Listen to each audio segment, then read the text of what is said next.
de que o homem é um ser de necessidade, diz os filósofos. O homem é um ser de necessidade. Isso foi mudado na idade contemporânea para o homem é um ser social, não é? Isso vai sendo mudado, o antropocentrismo do Renascimento vai mudando, não é? O que, evidentemente, não passa de um jogo de palavras, que não tem poder para alterar a realidade. O homem continua sendo um ser de necessidades. Nós precisamos das outras pessoas, não é? Para continuarmos vivendo, não é? Para continuarmos existindo. Nós precisamos das outras pessoas para continuarmos existindo, não é? E há uma grande ignorância, né? E eu diria uma ignorância muito grande acerca do casamento entre as pessoas do mundo todo. Infelizmente, também dentro das nossas igrejas. O que é exatamente o casamento? E há pessoas que não sabem exatamente o que é o casamento. E nos tempos modernos, as pessoas já se casam, né? Já vão para o casamento com a ideia de, se não der certo, a gente separa. E quando eu entrevisto alguém que eu vou celebrar o casamento, que me vem com essa ideia, eu não celebro. Procure outro. Não é? Pode até não dar certo, mas eu estou entrando para dar certo. Eu estou entrando numa relação para viver eternamente. Pode não dar certo, mas eu não posso entrar numa relação já estabelecendo, né, que se não der certo eu caio fora. Isso já é uma pretensão, uma presunção de algo. Mas as pessoas estão indo para o casamento assim. Se não der certo, estão brincando com isso. Se não der certo, a gente se separa. E aí, separa uma, separa duas, separa três, não é? E vão por aí, não é? Como se fosse o casamento uma relés aposta, onde é possível ganhar, onde é possível perder. Aliás, é bem possível que você já tenha ouvido gente dizer assim, casamento é uma loteria. Eu já ouvi muito isso. Casamento é uma loteria. Se você pensa assim, meu irmão, então desista de casamento. Desista de ter um casamento bem-sucedido. Porque a loteria esportiva, por exemplo, tem 999.999 números. Isso significa uma chance em 1 milhão de dar certo. Em outras palavras, nessa ótica de que casamento é uma loteria, somente um casamento em 1 milhão daria certo. E não é bem assim. Então, casamento não é uma loteria. O casamento ele começa com os problemas lá na escolha já. A gente escolhe mal. E aí a gente sofre as consequências da escolha. E dentro da ótica humana e social, o casamento é algo como um encaixe de duas partes da mesma moeda, que se unem em torno de objetivos comuns. Isso significa que duas pessoas com valores, referências e objetivos muito distintos não vão permanecer muito tempo juntos. Numa outra visão, um casamento é um relacionamento de duas pessoas de sexo oposto, onde deve haver 2 elementos. Quais são os elementos? Sexo e amizade. Os cônjuges devem ser amigos e amantes, não apenas amigos, mas também amantes, não apenas amantes, mas também amigos. Isso é uma coisa que, infelizmente, está cada dia mais raro entre os casais. Na maior parte dos casos, são apenas amantes, que se unem numa conjunção carnal com o fim de descarregar as energias eróticas que a natureza dotou todo ser humano. Mas não são amigos. Não se confiam um ao outro. E nem confiam um no outro.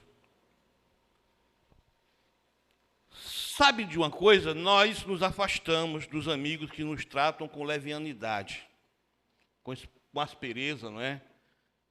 Com interesse, ou com qualquer outro fator negativo. Mas, quanto aos cônjuges, o afastamento não é tão simples assim, por causa dos eternos laços do matrimônio. Então, o que fazer? O que fazer?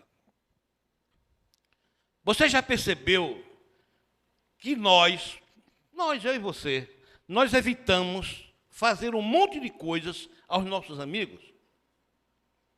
A gente tem até preocupação em não machucar os nossos amigos. A gente cuida, evita um bocado de confrontos com os nossos amigos. Mas nós não temos o mesmo cuidado quando se trata dos nossos cônjuges. Isto é, nós tratamos melhor os nossos amigos do que os nossos cônjuges. E é por isso que nós damos mais ouvidos aos nossos amigos do que aos nossos cônjuges. E os nossos cônjuges não são nossos amigos. Isso é uma pena, isso é lamentável. Quando o nosso cônjuge não é o nosso amigo. E às vezes a gente abre o coração com o amigo e não abre com o cônjuge. A gente protege mais o amigo do que o cônjuge. E eu queria repetir o que eu já disse tantas vezes: casamento é uma instituição, antes de tudo, é uma instituição divina. Deus insistiu e Deus instituiu o casamento e impôs algumas bases, algumas diretrizes, alguns requisitos. E nesse sentido, eu quero repetir o que vocês já sabem. A tricotomia da vida, né? Os seres humanos são constituídos de 3 partes: corpo, alma e espírito. O corpo é isso aqui, a matéria, né? A alma é a psique, é onde estão as emoções, os sentimentos, a razão. O espírito é aquilo que em nós anela por Deus, nos liga a Deus.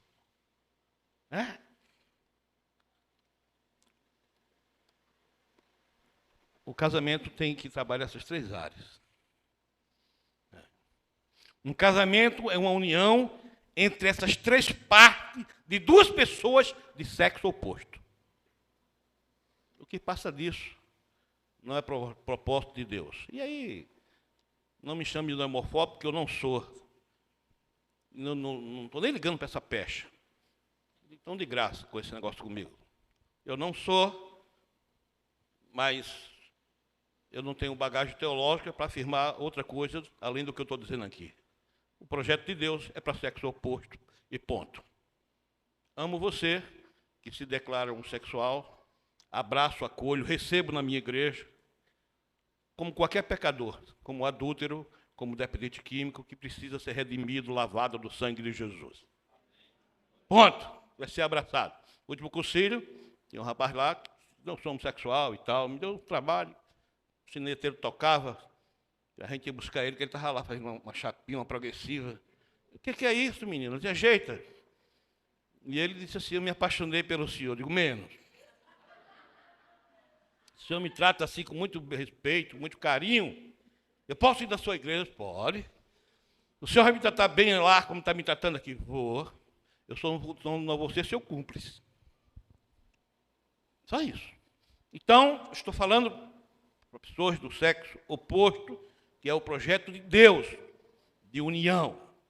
Então, se não houver união entre essas 3 partes, o casamento tem poucas chances de sobreviver ao longo do tempo. É por isso que a Bíblia vai sempre instruir a quem quer casar, buscar uma pessoa que começa a se unir espiritualmente na mesma fé.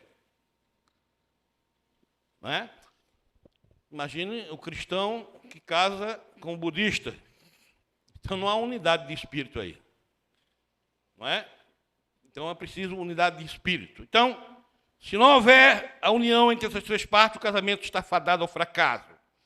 Na verdade, uma grande parte das uniões matrimoniais que nós vemos por aí são casamentos de aparência, de conveniência. São pessoas que já não sentem bem na companhia do cônjuge. Na verdade, em alguns casos, a ausência dá mais prazer do que a presença. Em outros casos, tanto faz como tanto fez. Tanto faz a presença como a ausência. No primeiro caso, os cônjuges pensam e dizem assim, ruim com ele, pior sem ele, pastor. No segundo caso, os cônjuges simplesmente se acostumam um com o outro. Não há mais paixão, não há mais tesão, não há mais libido, não há mais carinho. Agora o que há é uma coisa mecânica, repetitiva e rotineira. Então, eu quero falar rapidinho sobre essa união, corpos, alma e espírito. Vamos pensar na união de corpos como meu primeiro ponto aqui dessa noite. Ao contrário do que pensam as pessoas, a simples união de dois corpos em busca de prazer não é suficiente para a manutenção de um casamento, de um relacionamento. A beleza de um corpo não é suficiente para manter um relacionamento. Não é. Porque a gente sabe que o tempo é implacável, né? Quando a minha mulher me conheceu, eu era jogador de futebol. Saradão. Não tinha esse bucho, não. É. Eu parei o carro no estacionamento de deficiente físico, o cara, não, isso aqui é para deficiente físico. O senhor é idoso, tem que ir, não, e isso aqui não é deficiência física, não? Eu não nasci com isso aqui, não. Eu sou um deficiente físico, o cara que tem uma barriga dessa, ele é um deficiente físico.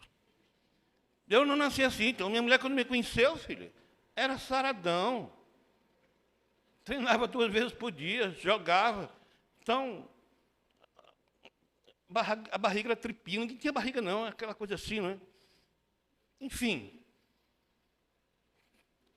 era um corpito, cara. Mas se fosse isso que nos prendesse, eu estava ferrado hoje. Aqui tem muito investimento, muito mocotó, muita feijoada, né?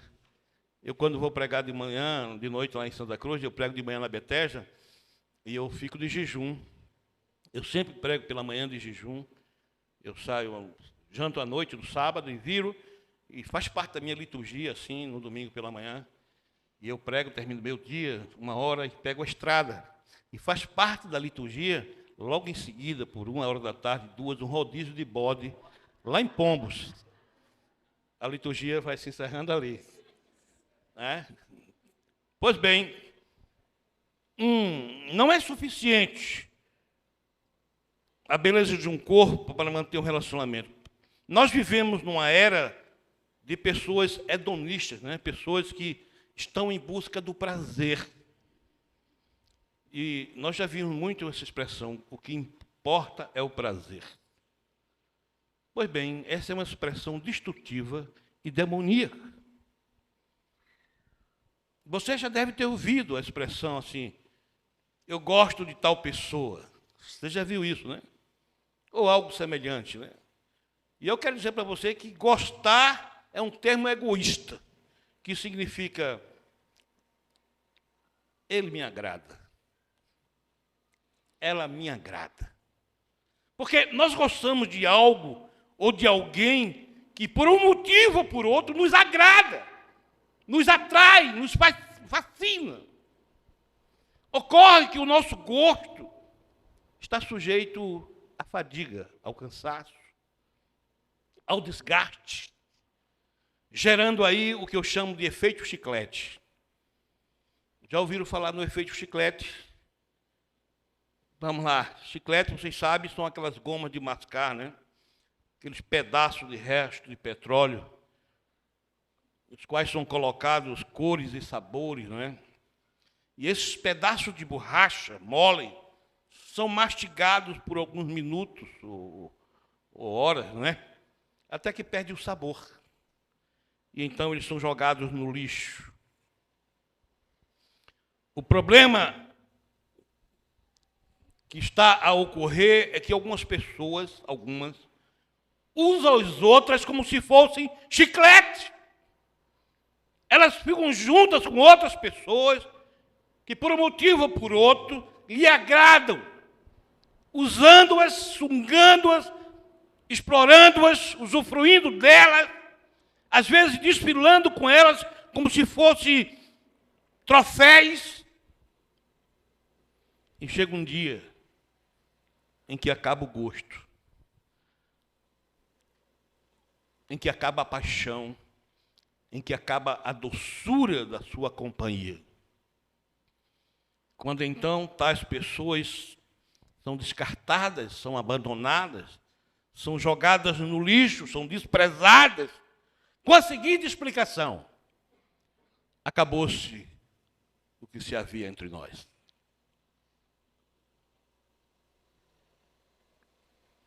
Só que pessoas não são chicletes. Pessoas não são coisas. São pessoas, são seres humanos que têm sonhos, que têm valores, que têm aspirações, desejos, almas que necessitam de carinho, de amor, de compreensão. E aí nós podemos ver o efeito chiclete. Até em casais que são invejados, cobiçados por milhões de pessoas no mundo todo, né? São ricos, famosos, bonitos, né? Mas que também estão sujeitos aos problemas comuns, aos mais comuns dos casais. Né? Você já deve ter falado de Brad Pitt e Julia... Esqueci o nome. Brad Pitt e Julia... Angelina Jolie. Vocês já ouviram falar de Bruce Willis e Bruce Willis, outra menina aí, Demi Moore? Vocês já ouviram falar de Ronaldinho e Cláudia, não sei o que, uma modelo aí, Ronaldo Fenômeno, casamento estrondoso na Itália, num castelo, uma semana. Não é? É assim. Passam uma semana, duas, um ano, 2, 3, 10, e se separam. Por quê? Porque não estavam mais se entendendo, porque se cansaram da beleza um do outro, porque a paixão acabou, o gosto do chiclete se perdeu ao longo dos anos, tornando a convivência estéril, insossa e talvez até mesmo odiosa. Por quê? E porque a beleza de um corpo não é suficiente para a manutenção de um relacionamento. Algumas pessoas se apaixonam por outra simplesmente interessada no que pode obter, sugar, retirar, usufruir como uma fonte que mais cedo ou mais tarde vai se secar. Ou como um chiclete que vai perdendo o gosto. É o que também acontece com a paixão.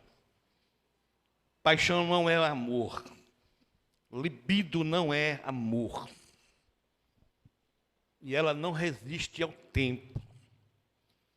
E desaparece como uma neblina sob o calor do sol. A paixão é egoísta. E busca satisfazer o desejo do apaixonado, né? A própria beleza é volátil, é efêmera, é transitória, é passageira. A beleza é passageira. São raras as pessoas que ficam belas a vida toda, né? Eu não fui feio assim a vida toda, não. Já fui bonito também. Mas é passageiro, não é? A beleza é passageira, é volátil, não é?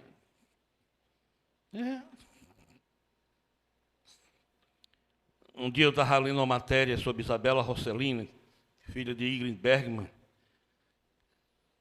fruto de um relacionamento com Roberto Rossellini, né, que foi demitida da agência de modelos para a qual trabalhava, né, porque estava com 40 anos de idade, mesmo bela ainda, mas a sua beleza não era mais o suficiente para os padrões do mundo da moda. A beleza de um corpo não é suficiente para a manutenção de um relacionamento. Não apenas a beleza, mas quaisquer atributos sobre os quais fundamentamos os nossos sentimentos. O segredo de um relacionamento produtivo e duradouro é não darmos muita importância ao que podemos receber do outro, mas sim ao que nós podemos fazer pelo outro. Eu me realizo na medida que realizo o outro. Eu sou feliz na medida que consigo fazer o meu cônjuge feliz, os meus filhos felizes. Eu não vou conseguir ser feliz, me realizar, se eu não realizar os outros. O que acontece é que algumas pessoas, inconscientemente, estão apenas em busca da satisfação de suas necessidades pessoais, em busca de carinho, em busca de companhia, até que acaba o encanto, acaba a doçura, acaba o mistério, e as coisas começam a andar para trás. Mas não compreendem porque as coisas não dão mais certo entre si. Outras pessoas, e eu diria uma grande maioria, agem de forma consciente e deliberada, estão apenas a usar outras pessoas para os seus propósitos egoístas. Depois que conseguem o prazer que desejam, abandonam o bagaço, sem o menor pudor, sem a menor cerimônia. E eu gostaria de colocar nessa oportunidade que jamais alguém será feliz sobre as ruínas da vida de outras pessoas. Utilizar de outras pessoas para conseguir o que se deseja. Prazer, diversão, fama, quem sabe, fortuna, é uma prática pecaminosa e destrutiva. E utilizar-se do próprio corpo para conseguir o desejado é uma coisa que a Bíblia chama de prostituição. Amar, meu irmão, minha irmã, amar é da maior importância. E amar é dar importância à felicidade da pessoa amada. Muito mais a ela do que da sua própria felicidade. Nós somos felizes à medida que fazemos com que as pessoas que estão conosco sejam felizes. Amém? Só vai dar certo se você buscar fazer feliz o outro. Enquanto eu buscar minha própria satisfação pessoal em detrimento do meu cônjuge, enquanto ela buscar sua satisfação pessoal em detrimento da minha felicidade, não vai dar certo. É necessário que busquemos a felicidade um do outro, para que juntos nós possamos nos realizar em nome de Jesus. Segunda coisa que eu quero pensar é essa união de espírito. Certa vez eu vi alguém dizer que casar é como pegar um ônibus. Nós temos que entrar num ônibus que vá para onde nós queremos ir. Parece gozado isso, mas eu concluí que essa afirmação é verdadeira. Não adianta nós tomarmos um ônibus, ainda que seja opcional, ainda que seja ultra confortável, um leito, não é? Com todos os acessórios modernos possíveis, com Wi-Fi, se o destino desse ônibus não for o nosso. Mais cedo ou mais tarde, nós teremos que descer desse ônibus.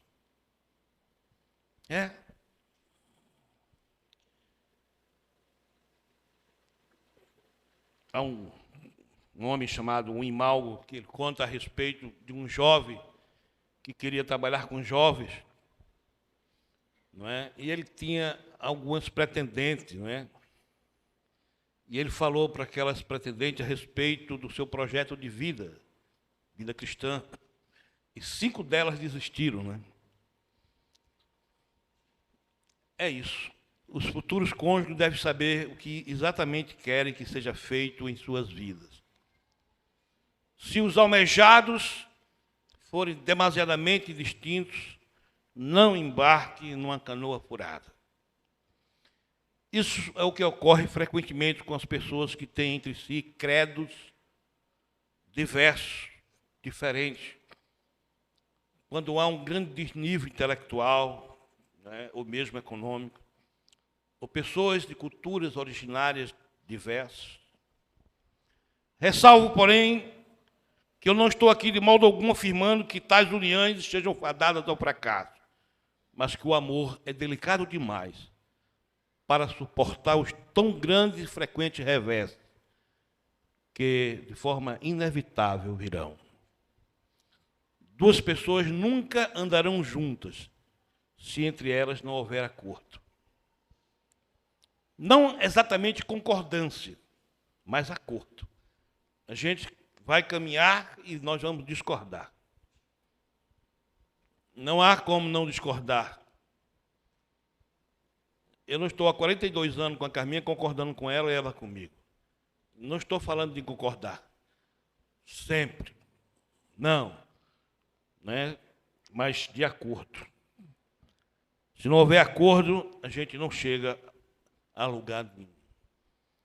Então eu preciso compartilhar a mesma fé. É por isso que no dia 5 de julho de 1986, quando eu tomei a minha decisão por Cristo, em 88 eu fiz meu encontro de casais, e eu disse assim para o meu cônjuge, para a minha mulher, eu disse que é isso que eu quero para a minha vida. Com ou sem você. Com você vai ser melhor. Porque a minha mulher vinha de uma cultura católica espírita romana, né? Eu dizia que o pai dela era católico espírita romana, que ele saía da igreja católica e estava no centro de Macumba. Geralmente, os nossos irmãos católicos têm uma afinidade muito grande. Então, ele disse, olha, é isso que eu quero para a minha vida. E eu não abro mão mais disso para a minha vida. Não é? Nós precisamos comungar da mesma fé.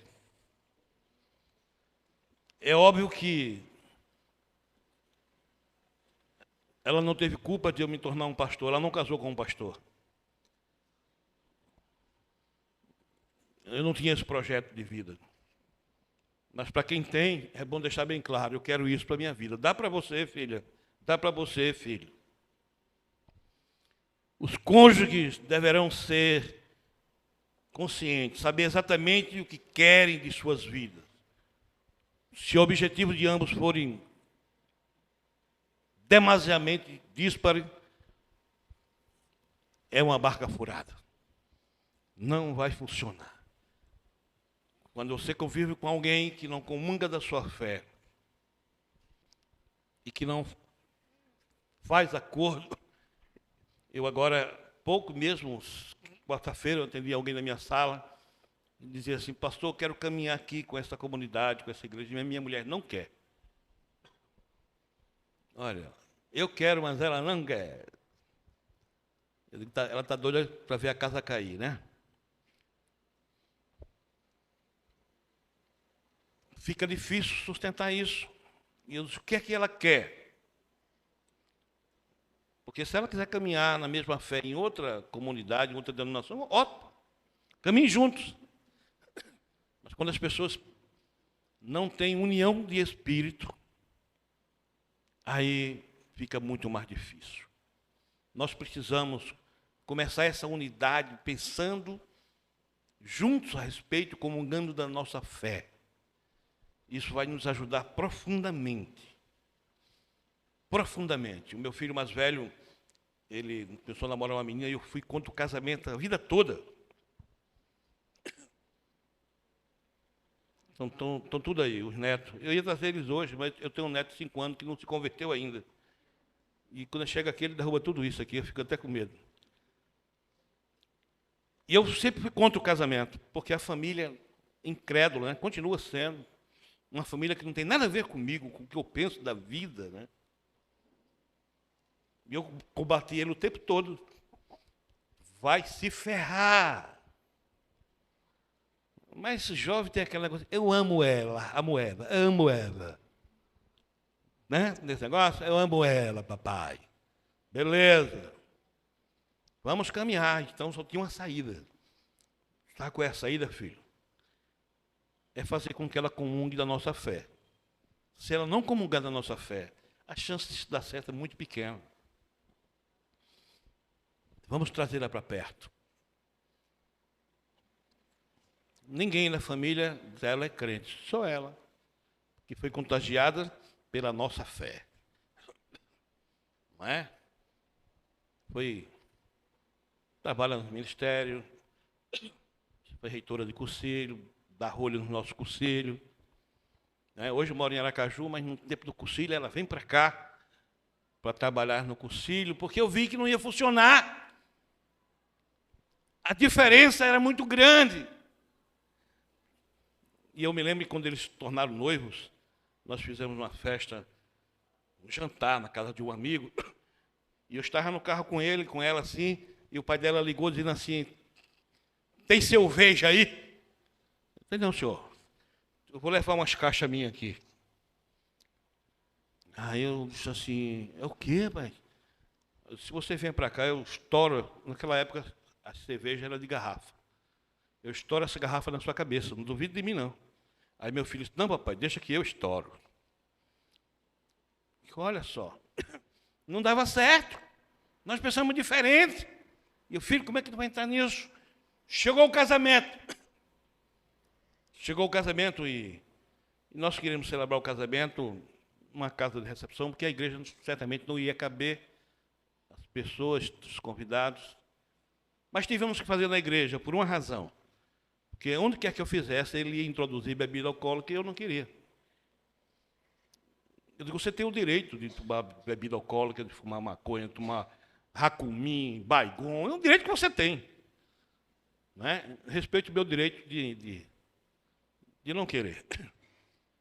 E ele foi para a igreja, no dia do casamento, entrou com a noiva, e aí foi o rompimento geral na celebração. Eu celebrei o casamento, e eu olhei para ela assim, que estava com ele, e disse, a partir de hoje, você é minha filha, porque eu não tenho nora, eu não gosto de nora. Eu não quero ter nora, nunca tive nora, nem quero ter nora. Eu tenho filha. Você, a partir de hoje, é minha filha. E eu olhei para o pai dela e disse assim, e ai daquele que bulica com uma filha minha. Foi o fim do negócio, né?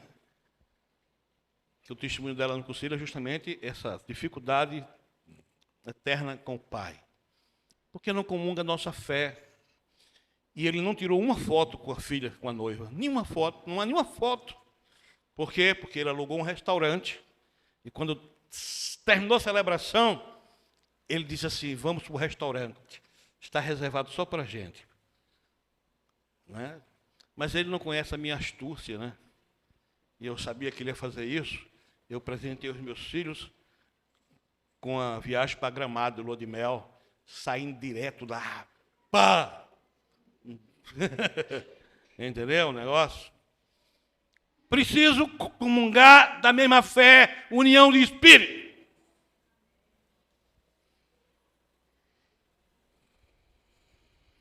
Agora vamos para a união de almas. Meu terceiro ponto aqui.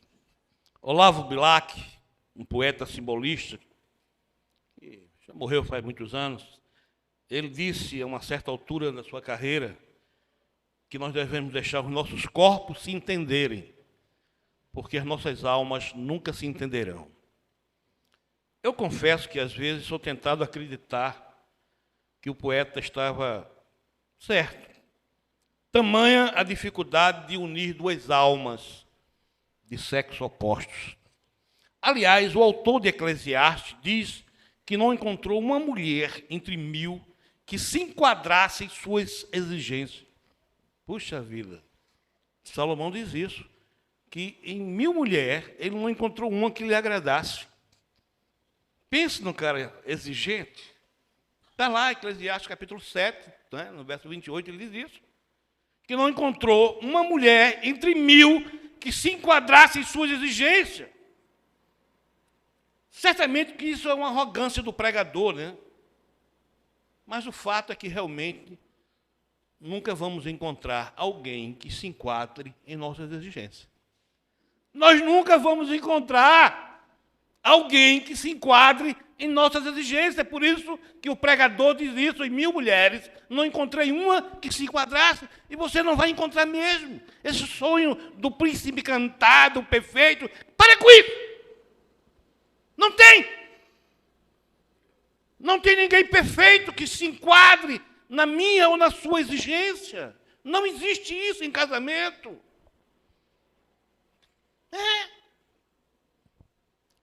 Não é do tempo de vocês, alguns podem lembrar disso, outros não. Dr. Spock. Dr. Spock era um personagem do seriado Jornada nas Estrelas, né? Isso é do meu tempo, do tempo de vocês. Era um ser alienígena, um vulcano, né? Cuja principal característica era não ter sentimentos.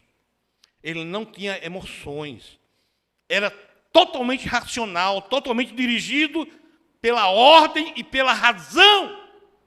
Isso fazia com que ele não tivesse que enfrentar as armadilhas do coração. Mas também a sua vida não tinha cor, a sua vida não tinha sabor. Viver sem amor é viver sem sabor. É viver sem cor. Duas almas apaixonadas estão inegavelmente unidas. Amantes têm suas almas unidas pelo desejo. A união de duas almas unidas pelos laços do sagrado matrimônio sempre vão se unir com o decurso do tempo, com o longo, duro, gradual e doloroso processo de ajustamento conjugal. É um processo. Não tenham ilusões. Não tenham ilusões. Não se deixe enganar pela propaganda mentirosa, falsa e destrutiva da TV, dos livros de revistas que são editadas por quem não tem o mínimo conhecimento da Bíblia e nem sequer sabem o que significa. Eles não sabem o que significa o temor do Senhor. O salmista diz: o temor do Senhor é o princípio da sabedoria. Aleluia. E eu quero finalizar dizendo o seguinte: homens são diferentes de mulheres. E as diferenças, as de suas personalidades, devem servir para se completar, ou para se complementar, e não para causar brigas, desentendimento. Por isso, pessoas muito iguais, nunca devem se unir. Você já percebeu que os casais não são iguais, que são diferentes? Casais muito iguais não dá certo. Já perceberam isso? Eu sou completamente diferente da minha esposa. É óbvio que essas diferenças elas não podem se desajustar e crescerem tanto ao ponto de nos distanciar um do outro. Mas nós nos complementamos nessas diferenças. Um é introspectivo, outro é mais comunicativo, um é mais temperamental, outro é mais calmo, um é mais gastador, outro é pirangueiro, mão dura. É assim. A gente vai se complementando, né? Não é? É assim. As diferenças devem servir para nós nos complementarmos e não para nós brigarmos, né? Nos entendermos. Nós sempre esperamos que as pessoas façam o que nós faríamos. É assim, a gente sempre espera que as pessoas façam o que nós faríamos. E nós esperamos que as pessoas reajam como nós reagiríamos. E não é diferente no casamento.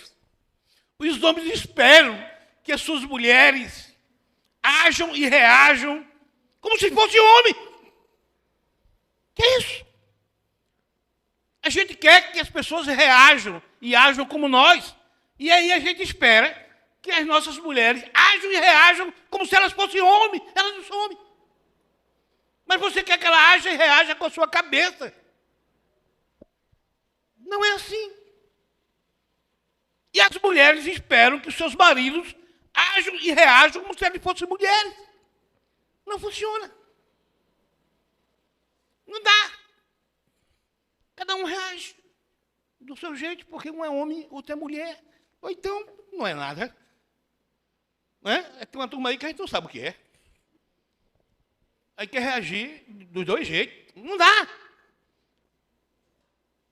Eu me lembro que há muitos anos atrás, eu acho que todo mundo aqui conhece o Bispo Léo, né? O Bispo Léo dizia assim para mim, rapaz, o Bispo Léo, ele tem uma linha de ministração assim, retilínea, né? Aquela voz gostosa, dita assim. E Elcio acompanhou Gervásio, Raquel. Ele foi criando uma escola, né? E ele chegava para mim assim, só que nesse quadro nunca disse foi eu. Ele botava para pregar na Betânia, tome grito para lá e tu. Aí ele disse, rapaz, você tem que maneirar seu tom, sua voz, assim como a minha. Então, eu disse, cara, se eu botar tua voz em mim, eu vou ficar parecendo um viado. Não cabe! A tua voz é tua! Eu com aquela vozinha. Não dá! Ele dá! Eu sou eu. E você quer que sua mulher reaja como você? Você quer que seu marido reaja como você? Cada qual deve entender que os anseios e as aspirações e as necessidades de ambos não são iguais, são diferentes e devem ser respeitadas, compreendidas e aceitas. O que frequentemente acontece é que cada um não quer se submeter ao seu cônjuge, mas quer e exige que o seu cônjuge se adeque às suas próprias necessidades. Isto é, não quer ser e fazer o que o cônjuge precisa e necessita, mas exige que o cônjuge se mutile, se transforme naquilo que sempre quis e sonhou. Eu quero encerrar essa conversa dizendo uma coisa para vocês, que vocês talvez não vão gostar do que eu vou dizer aqui.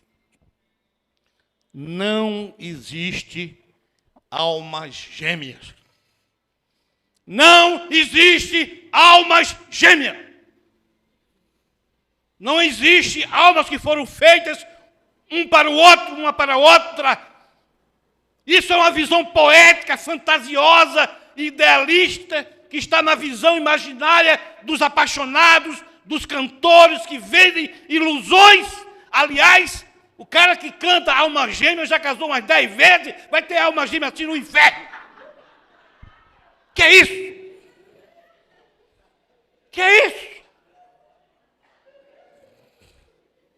Não existe alma gêmea, existe construção.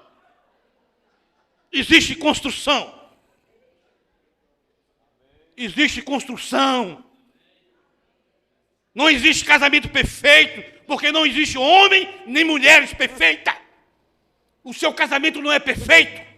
O meu casamento não é perfeito, porque não existe homem nem existe mulheres perfeitas. Nós estamos em construção, em nome de Jesus. Chega de ilusão.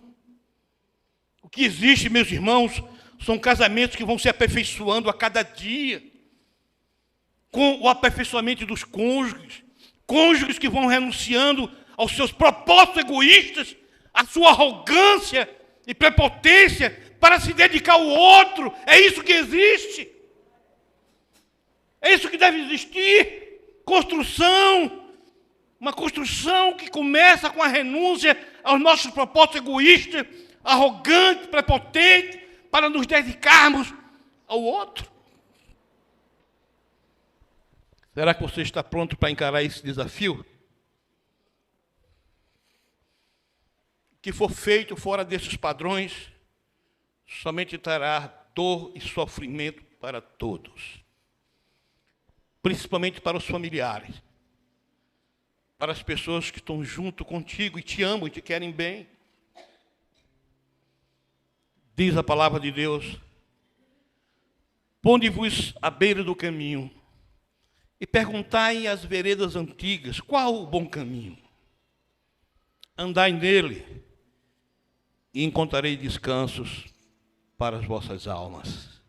Que seja assim entre nós, que os nossos vínculos matrimoniais, os nossos relacionamentos, os nossos casamentos, possam buscar o bom caminho e possamos andar nele e construir algo que agrade ao nosso Deus, abrindo mão das nossas próprias vontades em prol da vontade do outro. Casamento é uma construção. O meu casamento ainda está em construção há 42 anos. O seu casamento está em construção. O seu cônjuge não é perfeito. Busquei em 1000 mulheres, diz o escritor bíblico, e não encontrei uma que se enquadrasse na minha exigência. Você nunca vai encontrar uma mulher que se enquadra exatamente como você quer, um homem. Isso é construído juntos. Vamos construir isso juntos para a glória do Deus Pai. É Ele. Comungamos da mesma fé e juntos nós vamos construir. À beira do caminho, olhando para as veredas antigas, para as estradas antigas, para os sofrimentos passados e percebendo qual é o bom caminho. O bom caminho é aquele que vocês viram lá no SCC. O bom caminho é caminhar com Cristo. Nós não vamos deixar de ter problema no casamento. Você não vai deixar de brigar. Isso é mentira. E aí tem alguém lá na minha igreja que estava até no encontro e foi dar um testemunho, disse assim: faz 20 anos que nós somos casados, nunca brigamos. Eu disse: é mentira. Não é mentira. Isso aqui não é lugar de mentira. Isso não é lugar de mentira. 20 anos e nunca brigou. Que pastor mentiroso da peste, era um pastor.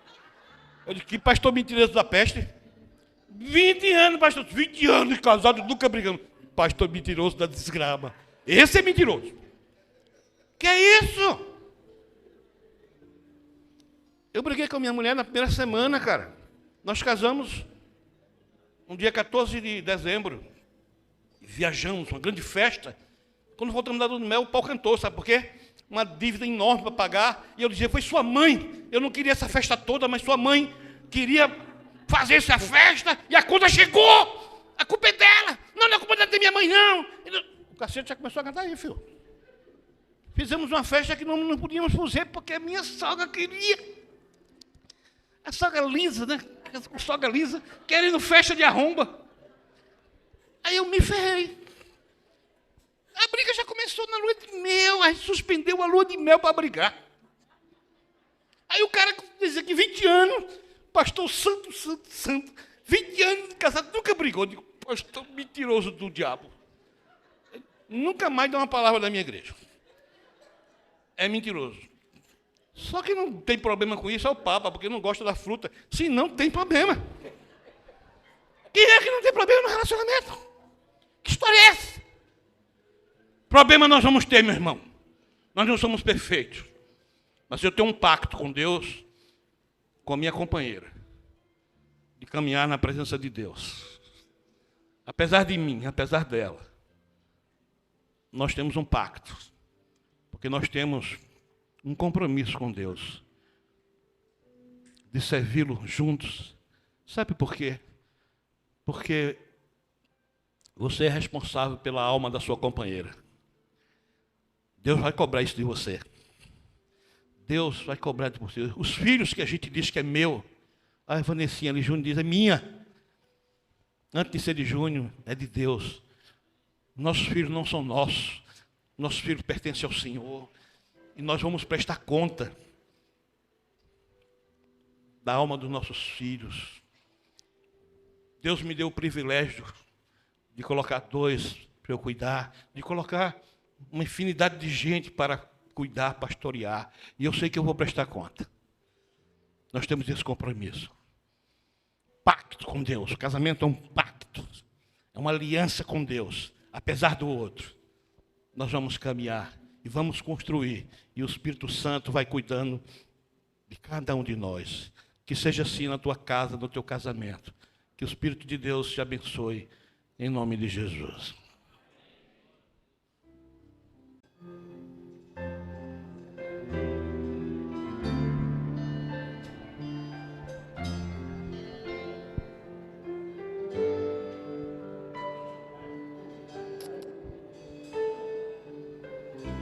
Minha casa será uma casa de bênçãos.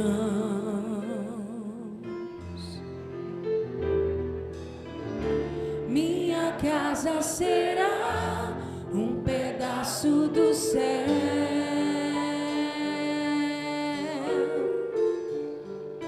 Nela estarão reunidos adoradores que só exaltam ao Deus verdadeiro e fiel.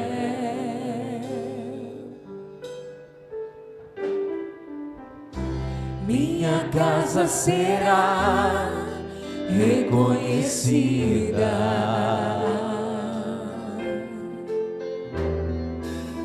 como um lugar de milagres e oração,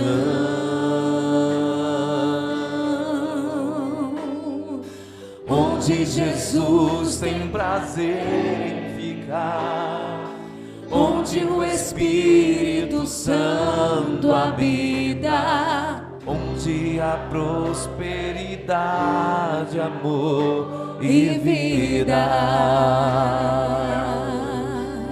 Faça do meu lar, Senhor, um lugar de harmonia.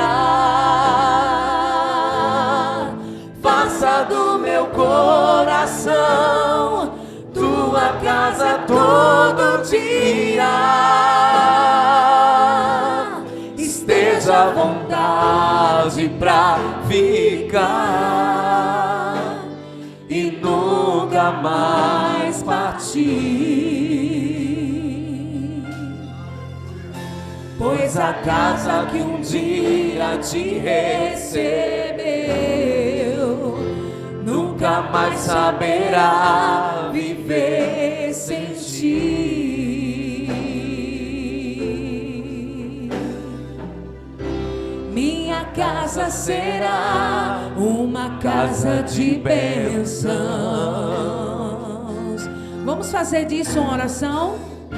Minha casa será um pedaço do céu. Declare sobre a sua família em nome de Jesus. Nela estarão reunidos adoradores que só exaltam ao Deus verdadeiro e fiel.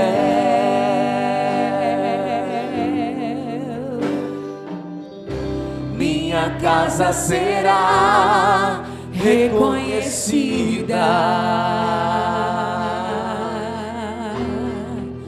como um lugar de milagres e oração,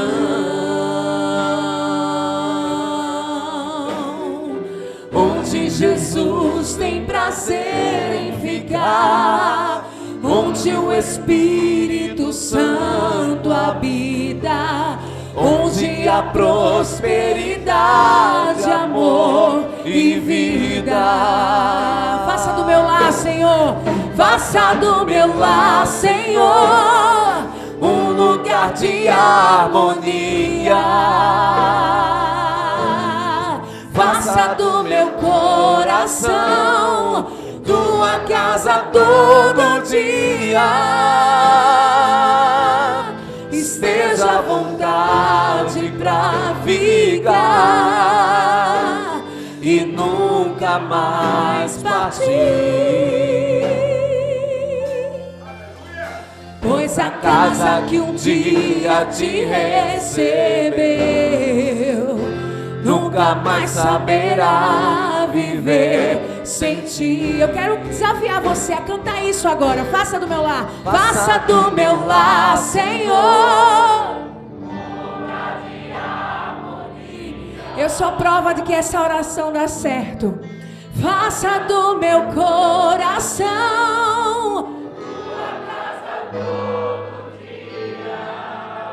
esteja à vontade, Senhor. Esteja à vontade pra ficar e transformar, Senhor. Partir. Pois a casa que um dia te recebeu nunca mais saberá viver sem ti. Faça do meu lar, faça do meu lar, Senhor, um lugar de harmonia. Faça do meu coração tua casa todo dia. Esteja à vontade pra ficar e nunca mais partir. Pois a casa que um dia te recebeu nunca mais saberá viver sem ti. Pois a casa que um dia te recebeu nunca mais saberá viver sem ti.